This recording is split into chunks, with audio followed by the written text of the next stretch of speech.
vamos conversar com a advogada integrante da coordenação executiva da ABJD, Associação Brasileira de Juristas pela Democracia, Tânia Oliveira. Bom dia, Tânia. Bom dia, Glauco, tudo bem? Tu- Obrigada pelo convite novamente, é um prazer estar aqui. Nós que agradecemos sua presença, Tânia. E nós tivemos a indicação do André Mendonça a uma vaga no Supremo Tribunal Federal sendo aprovada ontem pelo plenário do Senado por 47 votos contra 32 contrários. Portanto, 6 votos além do necessário para aprovação. E antes a indicação já havia passado pela Comissão de Constituição e Justiça, que fez uma sabatina de quase 8 horas ali, onde teve 18 votos favoráveis a André Mendonça e 9 contrários. Como você viu a sabatina, também essa aprovação, Tânia, é possível acreditar nos compromissos que foram firmados por André Mendonça ontem? Acreditar nos compromissos firmados, em regra, por qualquer sabatinado que precisa angariar votos, é um pouco difícil. A gente viu ontem, na sabatina de um pouco mais de 8 horas, do André Mendonça na Comissão de Constituição e Justiça, um candidato tentando, a meu ver, até conseguindo, ele foi muito hábil durante a sabatina, se afastando ali da sua militância bolsonarista e da sua prática religiosa, diria, terrivelmente, como diz o presidente da República, né, do seu terrível, por ser um terrivelmente evangélico, ou seja, querendo se diferenciar, se afastar desse pressuposto de que vai para o Supremo Tribunal Federal por ser terrivelmente evangélico. Então, ele passou as 8 horas de sabatina tentando se descolar dessas duas premissas que o colocam nessa condição agora de ministro do Supremo Tribunal Federal aprovado. O que é bastante, eu diria, complicado, porque por mais que você tenha efetivamente, isso cabe a todo sabatinado, se afastar de algum nível de radicalismo, porque o Congresso Nacional não aprova radicais, né? Existe, enfim, o sentido da política, então é preciso realmente buscar o diálogo, mas, ao mesmo tempo, não há como acreditar efetivamente naquilo tudo que foi dito por ele na sabatina de ontem. Muita coisa são jogos de palavras, né? As pessoas ficam assim, mas ele se comprometeu em votar a favor do casamento entre pessoas do mesmo sexo, né? Não, ele disse que ele vai respeitar, vai defender com base na Constituição os direitos das pessoas, né, ao casamento entre pessoas do mesmo sexo, o que não significa dizer que em casos concretos que envolvam questões religiosas, de direitos dessas mesmas pessoas, ele não possa dar um voto que seja diferente disso. Então, tem muito jogo de palavra ali, né, em todas as respostas dele, como nos casos, por exemplo, de matéria penal. Ele sempre foi um defensor da prisão em segunda instância, por exemplo, mas ele diz que ele somente defende isso com a alteração feita pelo Congresso Nacional, que é uma alteração legítima. São jogos de palavras. No momento em que isso efetivamente é pautado no Supremo Tribunal Federal, ele seria obrigado a votar, então, independente de haver ou não uma alteração feita pelo Congresso Nacional. Então, estou dando exemplos assim do que são jogos de palavras e como se processa uma sabatina. De qualquer forma, acho que nas 8 horas ali de sabatina na Comissão de Constituição e Justiça, nós vimos o André Mendonça completamente diferenciado daquilo que ele efetivamente organicamente e sempre pregou, né?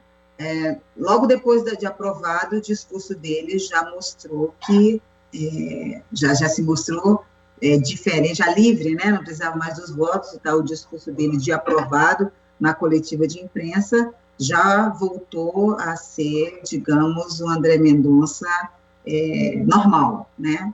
Que não precisava fazer jogos de palavras e se mostrou efetivamente um pregador, pastor, né, já ali na entrevista de Vitória. E é interessante você observar isso, né, em relação ao jogo de palavras, Tânia, porque de fato no decorrer da sabatina o Mendonça se comprometeu a não permitir que a posição religiosa sobressaísse no julgamento dos temas submetidos ali à apreciação da corte, mas logo na sequência, quando, como você falou, ele afirmou o seguinte: na vida é um passo para o homem, um salto para os evangélicos. Dei glória a Deus por essa vitória. E aí aquela questão, não tem problema ele ser terrivelmente evangélico ou não, a questão é isso interferir no trabalho dele e fazer essa conexão, né, com alguns interesses particulares de algumas igrejas, como a gente viu, por exemplo, na sustentação oral do André Mendonça no julgamento do STF sobre reabertura de cultos religiosos. Então essa separação é necessária, Tânia? Não, olha só, é engraçado que essa frase aí que ele abre, né, ali a entrevista, acabou viralizando e saindo aí na imprensa em geral. Ele disse muito mais do que isso, né, eu prestei muita atenção para aquele discurso dele ali de Vitória, e ele disse, eu anotei a frase, que não foi esse jargão que me chamou mais atenção, quando ele fala, nós queremos dizer ao povo brasileiro que o povo evangélico tem ajudado esse país e quer continuar ajudando esse país. O povo evangélico quer fazer da justiça brasileira uma referência. Isso está no discurso também, né? É impressionante, porque ele realmente dá uma marcha ré e faz todo o discurso com base na sua prática religiosa, tendo sido aprovado pelo plenário do Supremo Tribunal Federal após 8 horas de sabatina, em que ele tentou desvincular a sua prática religiosa do debate para o cargo que ele estava almejando, isso antes de ser aprovado. Então, a questão é que a religião, eu não sei, por exemplo, qual é a religião de nenhum dos 10 ministros do Supremo Tribunal Federal hoje. Eu não sei porque não me interessa saber, eu como cidadã brasileira, você como cidadão brasileiro, porque não nos interessa saber, porque é preciso haver efetivamente uma separação entre Estado e religião, de tal forma que a religião de ninguém nos interessa, porque a fé é uma questão de foro íntimo, a prática religiosa é uma questão de foro íntimo, não se relaciona, não pode, não deve se relacionar com o exercício de uma função pública. Logo, a mistura que se faz a partir dessa pessoa, ela é completamente perniciosa, ela é negativa e ela afronta o próprio Estado democrático de direito, a nossa própria Constituição, porque o nosso Estado, por definição constitucional, é um Estado laico. Então, a religião do agora ministro André Mendonça não me interessa, não interessa a nenhum cidadão brasileiro, é uma questão que diz respeito somente a ele. O que não pode, em hipótese alguma, ele fazer qualquer mistura dessa fé dele, que está no âmbito privado, da sua prática religiosa, com o exercício do cargo dele como ministro do Supremo Tribunal Federal. Então, de novo, falando desse jogo de palavras, quando ele diz não vou misturar, bom, ele já disse que não vai abrir lá a sessão com uma oração, como queria o Jair Bolsonaro. Que bom, né? O Bolsonaro não está se importando, as pessoas ficaram falando que ele traiu o Bolsonaro quando disse, isso é uma bobagem. O Bolsonaro estava preocupado em aprovar o nome dele, eu queria dizer lá na sabatina, ele não estava preocupado. A questão é assim, bom, ele não vai abrir com uma oração, não vai lá fechar os olhos e orar e tal, na abertura das sessões e tal, muito, muito bem, aí ele faz disso a fala de dizer que não vou misturar a religião com o exercício lá do meu cargo de ministro supremo, não vou, portanto, colocar nenhuma questão que seja diretamente vinculada à minha fé, à minha religião, nos meus votos. Mas você lembrou muito bem. O que isso significa quando ele já, lá como advogado-geral da União, defendeu a abertura dos templos, contrariando a decisão de governadores, no auge da pandemia de Covid-19. Qual foi a defesa que ele fez ao dizer que os cristãos estão dispostos a morrer por sua fé, né? Dispostos a morrer por sua fé, senão uma pregação em nome da religião em detrimento do direito? Foi exatamente isso. Exatamente isso. Então, o quanto isso vai interferir na atuação dele como ministro, a gente vai ter que realmente observar. Teremos longos 27 anos aí para observar isso. Mas, infelizmente, não há como despir e separar o André Mendonça, que chegou a candidato, o André Mendonça e todas as suas práticas pretéritas, e dizer que ele virou outro indivíduo por causa de uma sabatina de 8 horas em que ele precisava ganhar votos. E aí eu fiquei, essa brincadeira logo em seguida, não durou nada, porque geralmente tem uma lua de mel entre o ministro recém-aprovado e o Congresso Nacional, o Senado, nesse caso, né, e o Senado Federal, né, onde ele reitera todas as questões que foram colocadas ali. Preste atenção que André Mendonça não mencionou na entrevista na entrevista coletiva logo após a sua vitória, não mencionou em nenhum momento as questões relativas aos direitos sociais e as questões que ele assumiu o compromisso da CCJ, sequer menciona a Constituição Federal. Ele fala o tempo todo, e todos os agradecimentos, e todas as menções, e todas as referências são a Deus, família e seus aliados que o ajudaram a chegar, a conseguir os votos. Né? Então, todas as suas referências são religiosas. A gente vai ter que acompanhar para ver como vai ser aí esse comportamento dele no âmbito do Supremo Tribunal Federal. Mas a expectativa, em vários aspectos, é negativa para a sociedade e para as garantias mesmo, sabe, do Estado democrático de direito. Agora, nós vimos ontem, né, Tânia, alguns senadores que se destacaram, por exemplo, na CPI da Covid, né, de uma forma bastante assertiva, por exemplo, em relação ao próprio presidente da República e a outros ministros, a pessoas que acabaram sendo envolvidas nessa condução desastrosa da pandemia aqui no Brasil, como o presidente da comissão, Omar Aziz, a senadora Simone Tebet, Elisiane Gama, que foi a relatora da indicação de Mendonça na CCJ, e estavam com uma disposição bastante diferente daquela apresentada durante os trabalhos da comissão, dando o que eles qualificaram como voto de confiança a André Mendonça.